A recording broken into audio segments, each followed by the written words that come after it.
Hello friends, आज मैं आपके साथ डिस्कस करूंगा बुक फ़ारेनहाइट 451 की समरी। साथ ही हम इसके बारे में जानेंगे कि ये बुक हमें क्यों पढ़नी चाहिए और ये बुक इतनी खास क्यों है। यह बुक अक्टूबर 1953 में पब्लिश हुई थी और इसके राइटर हैं रे ब्रैडबरी, जो एक अमेरिकन राइटर हैं। इस किताब ने बहुत सारे पुरस्कार भी जीते हैं। इस किताब के अंदर राइटर के द्वारा बताया गया है कि आने वाले दिनों में लोग किताबों से दूर होते जाएंगे और वे सिर्फ और सिर्फ लोग केवल रेडियो, टेलीविज़न और म्यूजिक को ही सुनना चाहेंगे। किताबों में आग लगा दी जाएगी। जिस टेम्परेचर पर कागज़ जलता है वो टेम्परेचर 451 डिग्री कहलाता है। इसीलिए इस बुक का टाइटल फ़ारेनहाइट 451 रखा गया है। इस पुस्तक को 3 भागों में बांटा गया है। भाग 1 का शीर्षक है the hearth and the salamander और भाग 2 का शीर्षक है द सीव एंड द सैंड और तीसरे भाग का शीर्षक है बर्निंग ब्राइट। इस बुक के पहले भाग में हम देखते हैं कि इस किताब का जो हीरो है गाय मॉन्टेग, वो एक फायरमैन का काम करता है। जैसा कि आजकल के फायरमैन बिल्डिंग्स में आग बुझाने का काम करते हैं, ऐसा मॉन्टेग ऐसा काम नहीं करता है, बल्कि मॉन्टेग किताबों को जलाने का काम करता है। नए ज़माने में सारी बिल्डिंगें फायर प्रूफ बनाई गई हैं। इस फायरमैन को यह काम दिया गया है कि लिटरेचर की जो भी आउटडेटेड बुक्स हैं, जो किसी की समझ में नहीं आती है या जिन्हें लोग पढ़ना नहीं चाहते हैं, उन सभी को जला दिया जाए।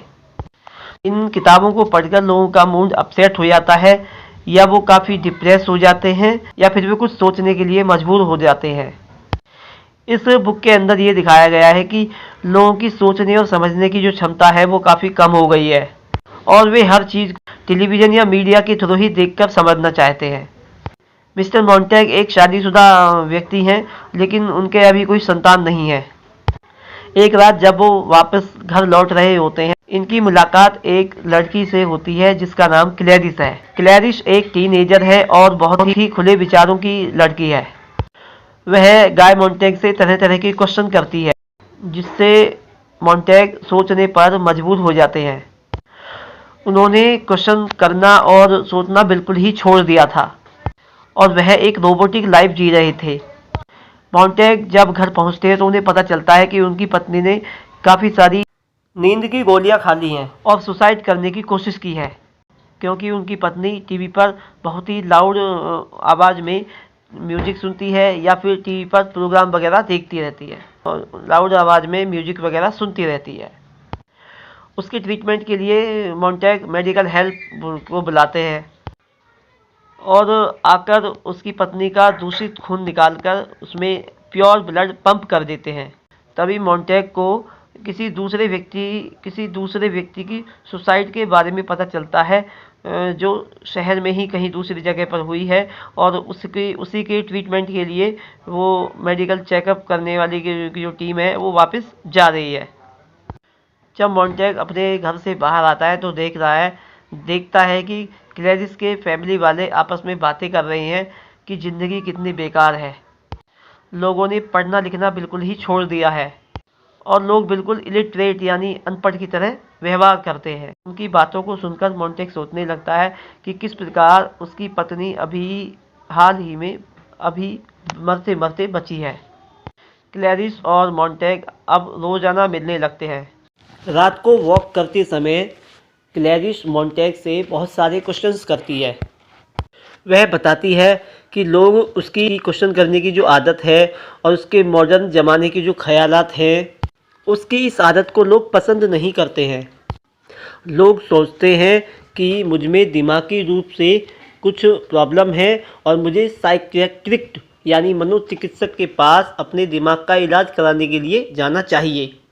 लोग क्लैरिस को अपना दुश्मन समझते हैं, जबकि मॉन्टेग को क्लैरिस के सोचने का तरीका बहुत ही अच्छा लगता है। लेकिन अचानक से क्लैरिस मॉन्टेग से मिलना बंद कर देती है और वो कहीं गायब हो जाती है, कहीं दिखाई नहीं देती। मॉन्टेग को लगता है कि कुछ ना कुछ गड़बड़ है। मॉन्टेग अपने काम को लगातार करते रहते हैं।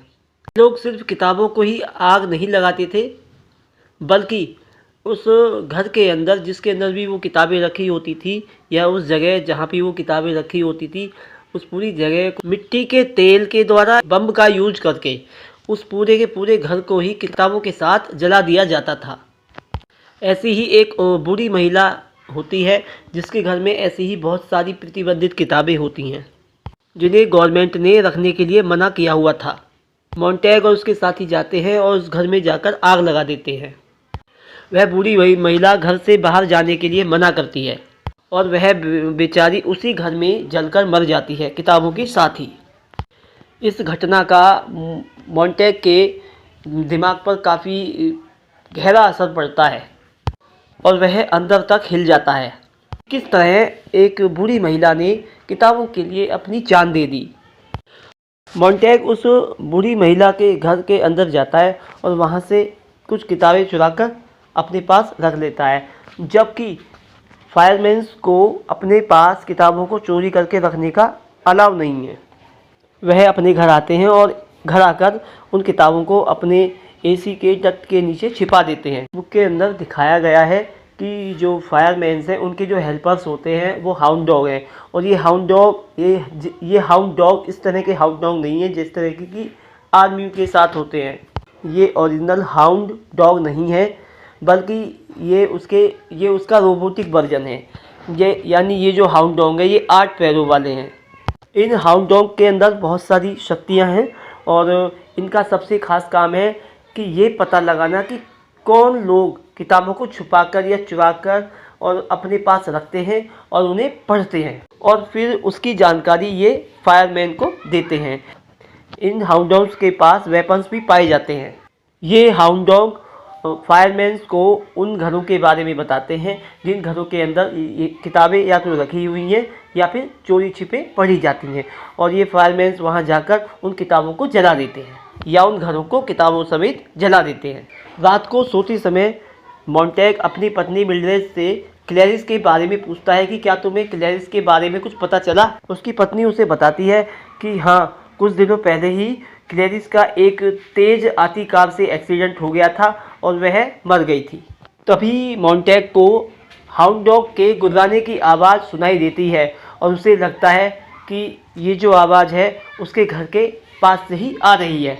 मोंटेग को शक हो जाता है कि हाउंड डॉग को उसके द्वारा चुराई गई किताबों के बारे में पता लग चुका है और अब वह और उसकी पत्नी खतरे में है।